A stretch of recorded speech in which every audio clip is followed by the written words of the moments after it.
Welcome to the Clip My Horse TV in-out studio highlights. I'm Rosie Russell. The eventing combinations head down the centre line in the dressage to kick off their FEI World Championships. Tom McEwen and JL Dublin set the pace with a stunning 26.6 for Great Britain, 0.6 penalties ahead of second place Janelle Price. Kiwi's world number 6 set her second best championship score with Senor Crocodillo on 27.2. He's not the fanciest, he's not the biggest mover, but he is an absolute trier, this horse, and I just adore him, really. So to come here and put his best foot forward, it really is the culmination, of a couple of years of pretty solid working on this phase, but he's certainly exceeded our expectation today. Alexis Gorey peaked at the perfect moment, producing this horse's best dressage test in 4 years of 28.5. Accurate at the moment. The extended trot when he first started off was very controlled, very rhythmical. Half pass, and then into the shoulder in.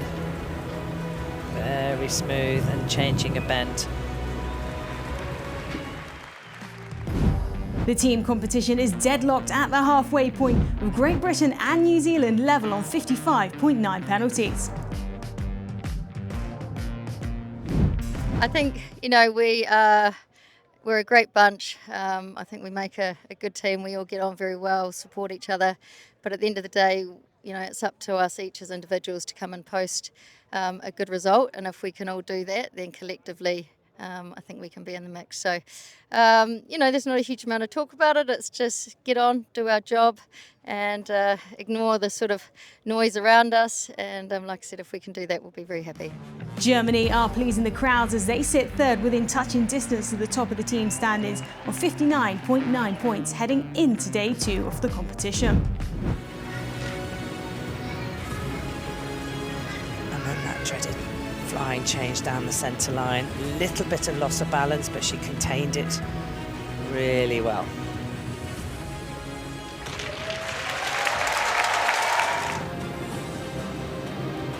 Let's see what he does with these changes. That's a very clean change. Got a very rhythmical canter. You can see it's going to be a good change. Kentucky 5-star runner-up HSH Blake and Caroline Pamuchku posted a 32.3. The test didn't go to plan, leaving them sitting just outside the top 10.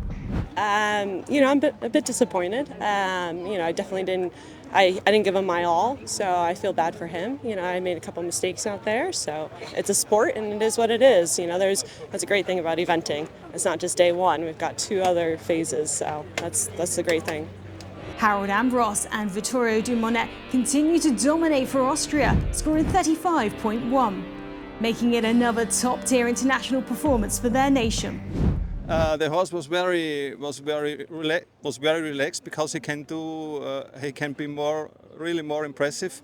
That's always the thing you have to try to manage, and I think it was okay, and I'm happy with the test. First out for Australia and making their debut on European soil, Sam Woods and SS8 Count scored 37.4. Oh, super pleased with that start. The trot work was amazing. A little bit of work to do in the canter, but we've come a long way, and our first international event on the world stage. Awesome start, and couldn't be more pleased with the horse. See, this horse has a lovely way of going. Naturally quite uphill.